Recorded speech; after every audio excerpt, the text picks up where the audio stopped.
The envelope arrives on a Tuesday. The kind of Tuesday that gives no warning, no sign, no signal, no mercy at all. No return address. Just a name, his father's name, written carefully in someone else's handwriting. Old ink. Deliberate letters. Arjun stares at it from across the kitchen. He doesn't touch it.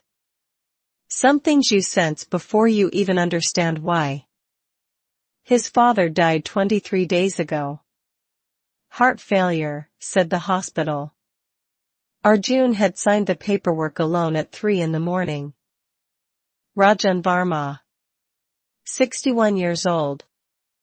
A warehouse loading supervisor in Okhla industrial area. That was the complete biography Arjun grew up knowing. No old friends came to the funeral.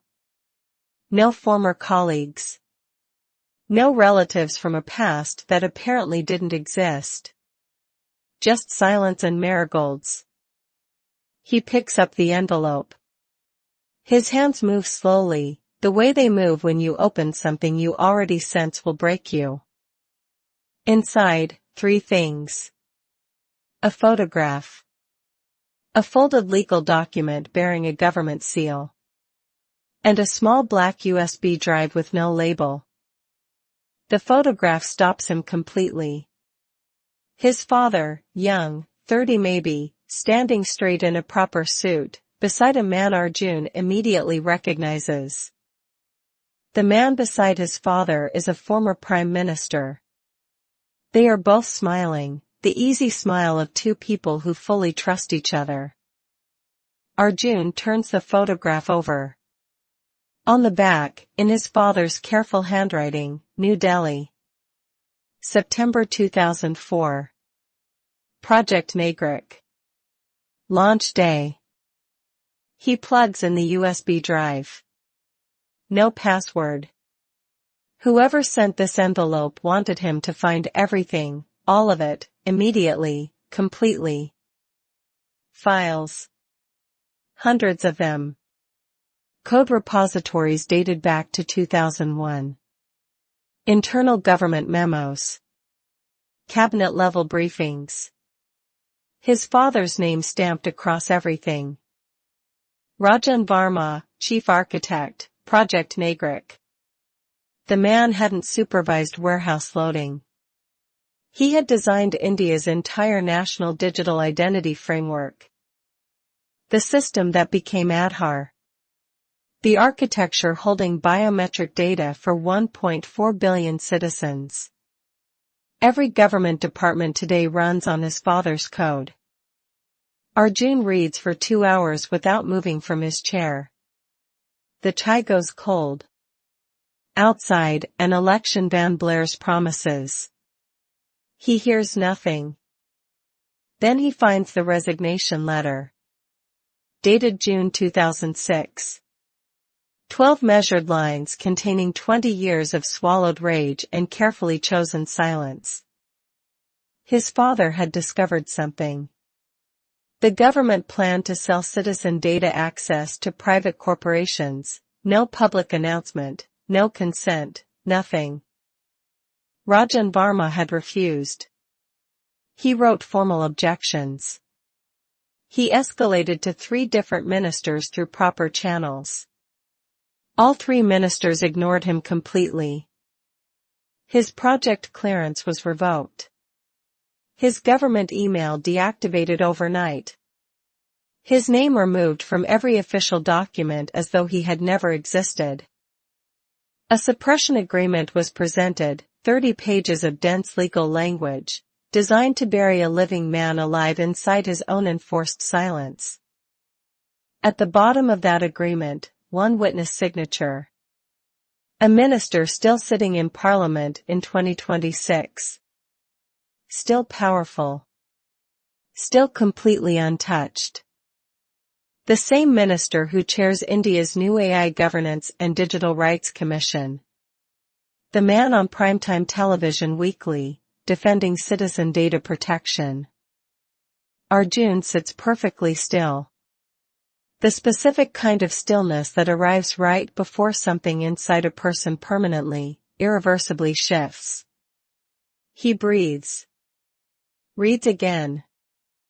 He calls his mother. She lives in Lucknow now, with her sister. She picks up on the first ring, like she was already holding the phone. Beta, she says. Just that single word. But it holds inside it the weight of 2 full decades of carefully, painfully held breath. He asks her directly. Ma, who was Papa, actually? She goes quiet for 4 full seconds. Then, he made me promise never to tell you. The choice his father made in a small Janakpuri flat in 2006, his name, his recognition, his entire career. Or his family's continued safety. Rajan Verma chose his family. He erased himself completely. Took a warehouse job in Okhla and became nobody, deliberately, permanently, without a single complaint. For 20 years, Arjun had been quietly ashamed of his father. The silent man. The warehouse worker who had no impressive stories to tell. He had never known he was ashamed of a king, a man who surrendered an entire empire to keep his son sleeping safely at night.